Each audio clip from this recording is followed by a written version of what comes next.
Mike Harris was a 42-year-old police officer in a small town in Oklahoma, a man in uniform everyone knew by name in the Walmart parking lot and at the high school stadium. A year ago, he had covered for an old acquaintance, a local auto shop owner, by not filing a drunk driving complaint, and a week later, that man ran over a 17-year-old high school player and killed him. Now something else had surfaced. That night, Mike had deliberately switched off his body camera and edited the patrol log so there would be no trace. He was afraid not only of losing his badge and pension, he was afraid of becoming that dirty cop in the eyes of his own daughter and of the whole town he thought of as his.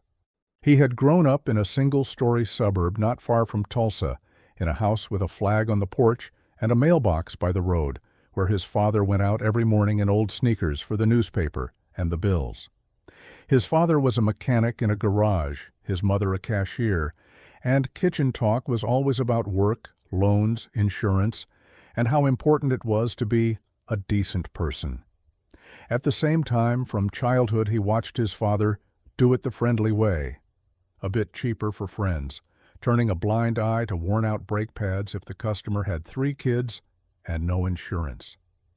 Mike joined the police to be the one who holds the line, but over the years he got used to compromises himself, not ruining his own people's lives over small things, closing minor issues with a talk instead of a report, believing that real people mattered more than paperwork. In 19 years on the job, he worked hundreds of night shifts, drove all the long straight roads between gas stations and fast food places, drank endless coffee from drive-through plastic cups, ate cold pizza right in the car, and missed his daughter Lily's high school games at the stadium. His colleagues considered him a normal guy who did not look for fights and did not write extra tickets if he saw a neighbor or his father's friend in front of him. And that is exactly why, that evening at the roadside convenience store, when a woman with shaking hands holding the same kind of plastic coffee cup ran up to him and said, "Officer, Gary Brooks just drove drunk and almost hit my son," he decided a talk would be enough. He walked over to Gary, who smelled of alcohol and gasoline, and said, "Gary, cut it out. Next time I'll nail you for real."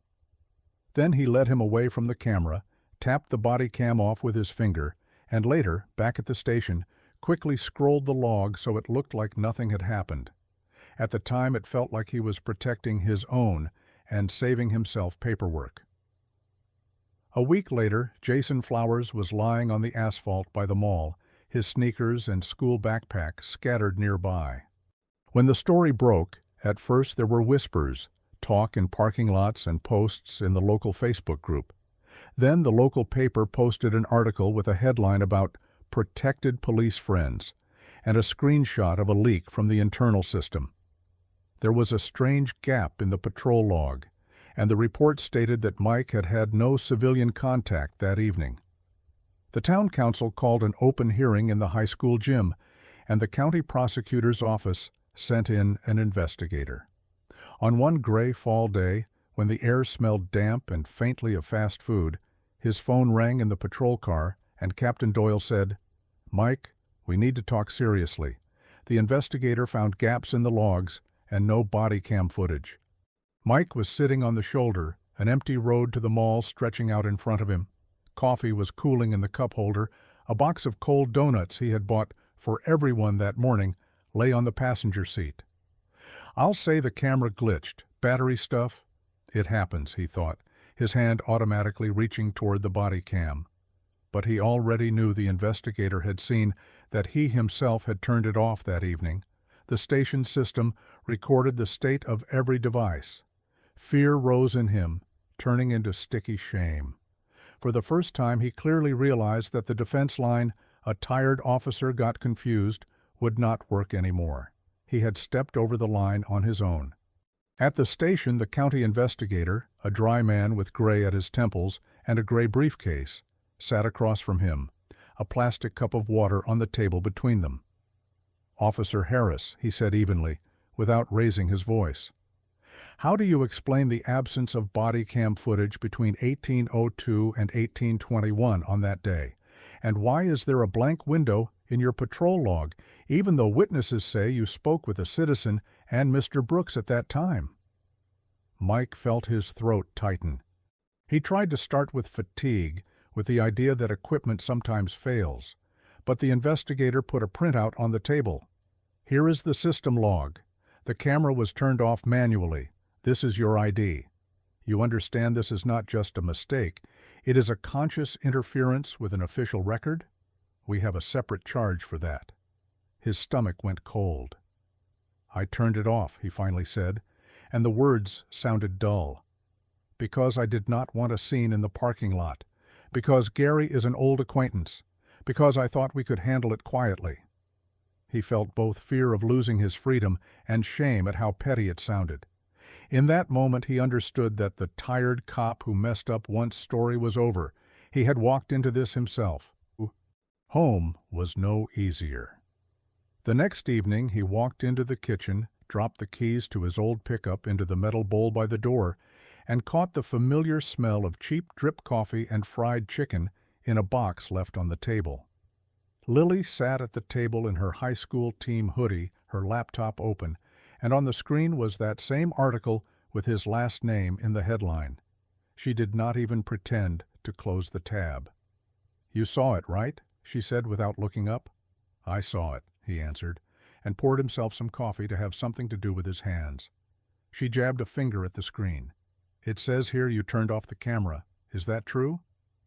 He wanted to say, "They do not understand it right," but he heard his own voice, strange and tired. "Yes, I turned it off. I thought at the time." She looked up at him, and there was not just disappointment but anger in her eyes. "You were thinking about him, not about us. About him, not about that kid.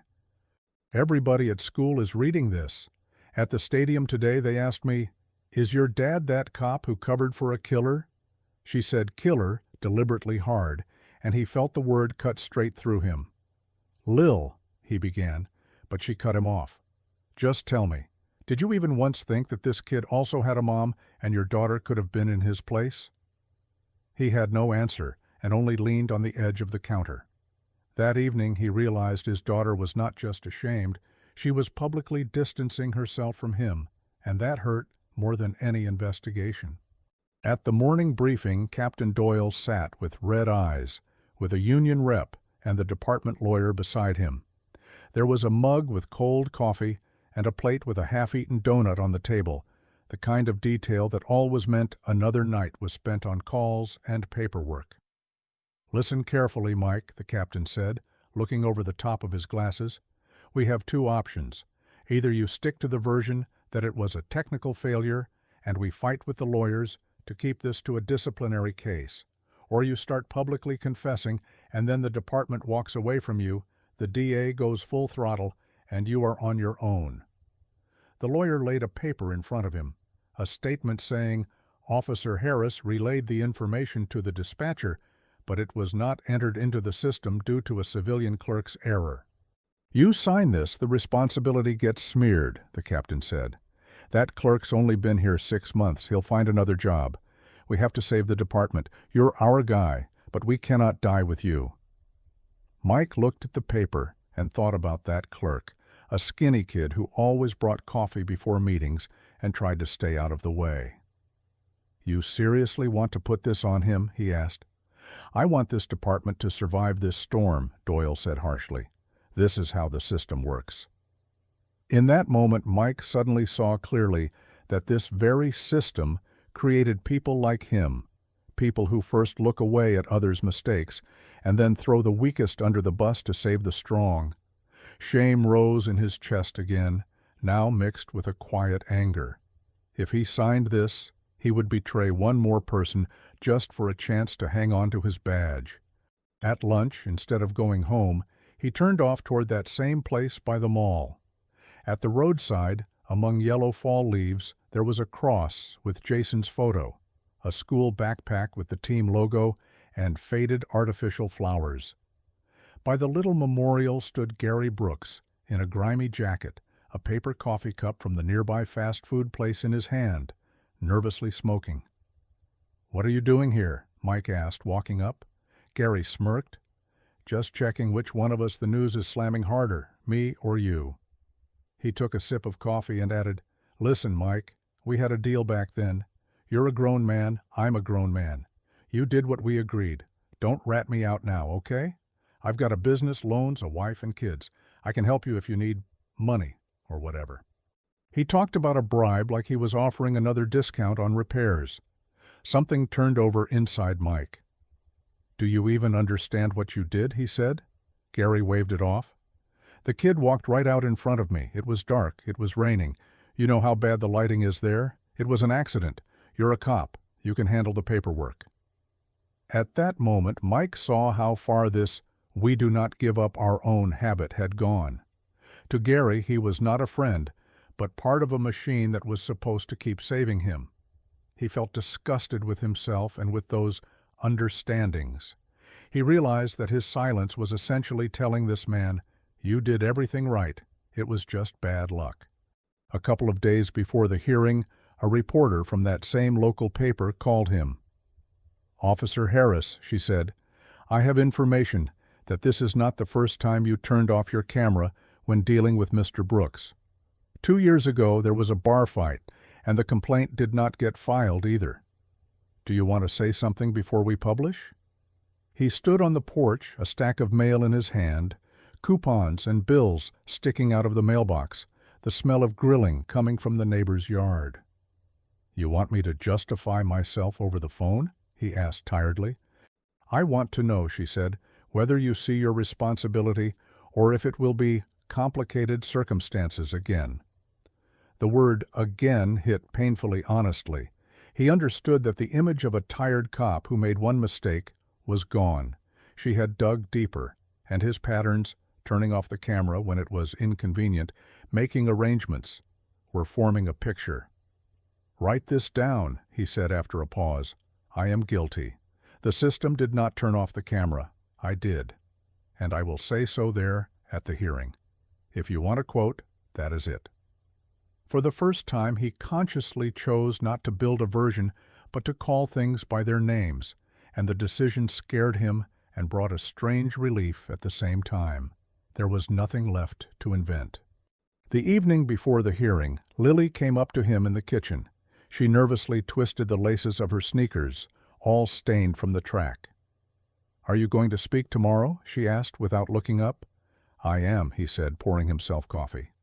"Are you going to tell the truth or what the lawyers wrote for you?" Her voice shook. He answered honestly, "I am going to tell the truth, about the camera, the log, and Gary." She nodded and suddenly added, "I will be there, with my friends. If you start lying, I will leave, and everyone will see it." He felt real fear then, because that was the court that mattered more to him than any counsel, walking off the podium under the eyes of a daughter who knew he had chosen convenience again. He understood that his real audience tomorrow would not be the captain or the reporters, but the people on the bleachers in their school hoodies. On the day of the hearing, the high school gym was packed. Banners with team names hung on the walls, basketball hoops under the ceiling. Along one side there were tables with plastic coffee cups, plates of donuts for the council members, microphones. Residents sat on folding chairs and on the bleachers, many in jackets and baseball caps, some with signs. Mike sat at the front table, his badge, a notepad, and a cup of water in front of him. Captain Doyle leaned over and, without looking at him, asked quietly, "You remember what we agreed on?" Mike looked at Lily, sitting on the bleachers in her hoodie, and answered just as quietly, "Yes, I remember what you want. I cannot do it." The captain clenched his jaw, but said nothing. When the council chair gave him the floor, he got up and walked to the microphone. The room grew noticeably quieter. Someone in the corner was stirring sugar in a coffee cup. "My name is Mike Harris," he said, his voice even. "I have served as a police officer in this town for 19 years. He did not list his merits one by one, but he outlined it briefly. "I have gone out on calls when someone's pickup broke down on the highway, when a husband hit his wife in the kitchen, when teenagers fought by the stadium. I have given people rides home instead of booking them on a drunk, paid for their pizza, when I knew they had nothing to eat. He paused and added, "All these years I was proud that I knew people by name. But behind that pride there was a habit of choosing who was one of us and who was not." He took a breath and went to the core. A year ago, Mrs. Flowers came up to me and said that Gary Brooks, the auto shop owner, was drunk behind the wheel and almost hit her son. I saw that he was drunk. I saw the fear in her eyes. I turned my camera off. I pulled him aside and told him, "Next time, it will be bad." I did not file a complaint. I left a blank window in the log. I did it consciously, not by accident. Because he is my dad's acquaintance, because he fixed my pickup for free, because I wanted to avoid a scene and paperwork. Someone swore under their breath in the room. He continued, "A week later, he got behind the wheel again. That night he hit Jason Flowers. Jason was walking across that same parking lot by the mall where many of us park our cars, wearing sneakers with our school's logo. He did not make it home. And I know that if I had done my job properly at the store that day, filed the complaint, taken his license, things might have been different. I will not tell you that I am sure it would have saved his life. I am not God. But I know I did not give the system even a chance to protect him." He looked at the chairwoman, the captain, the reporters, and added what he had decided yesterday. "Right now, people are offering me different versions. To say the camera broke, to say the clerk did not enter the data, to smear the blame across a complex system. But the truth is, I did this. I turned off the camera, I edited the log. I tried to sweep an inconvenient situation under the rug. And if I stand here and say anything else, I will be committing the same meanness a second time in front of the whole town." He saw Lily give a small nod, and that gave him strength. I do not want to hide behind the uniform, lawyers, or leadership anymore. I am ready to take the consequences. If you believe a person like me should not carry a badge, I will walk away. If the district attorney decides there is a crime here, I will go to court. I am not as afraid of that as I am of looking at that cross by the road and knowing my cowardice was part of the chain of events. He took one more step, against the captain, but in line with his conscience. And I want to say something else that is unpleasant. No one asked me to say this. In fact, they asked me to keep quiet. Our department has a culture of our own. Cameras get turned off if it is a familiar businessman. Deals get made instead of filing complaints. I was part of that culture. I was proud of it. I thought that meant I understood people.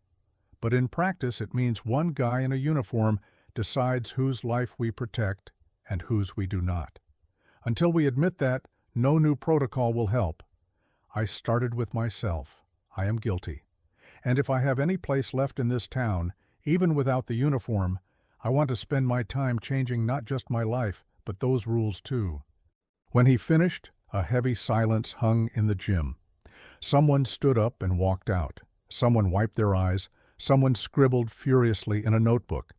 The captain sat with a stone face.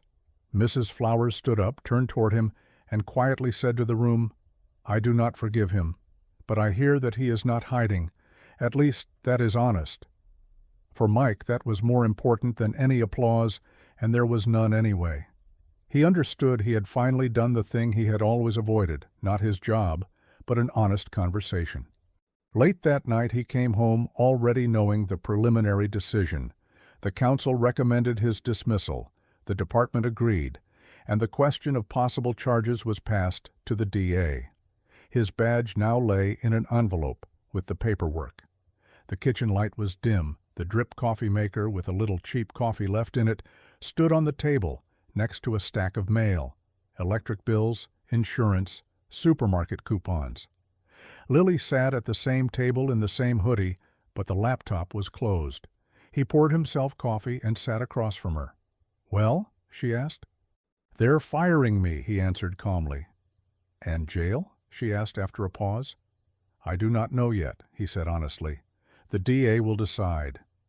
She thought for a moment and said, "You said everything like it is." Some people in the room were shocked, but it was right. He felt some of the weight slide off his chest. For a while they silently sorted the mail. He set the bills aside. She separated out the ads. Outside, someone's pickup drove slowly down the quiet street, the same mailbox by the road standing there like always. That did not change the past. Jason was not coming home, his sneakers would remain part of the memorial by the mall, and no committee would cut those minutes out of the log when Mike turned off the camera. But that evening, with cheap coffee in the kitchen, with an open admission in front of the town and his daughter, did not make him a hero. It finally made him an adult. A man who stopped hiding behind convenient explanations and took on what he should have taken from the very beginning, responsibility for his decisions. And from that point, without a badge but able to look honestly into the eyes of the people who lived next to him on that street, another kind of service began, not to the uniform, but to people.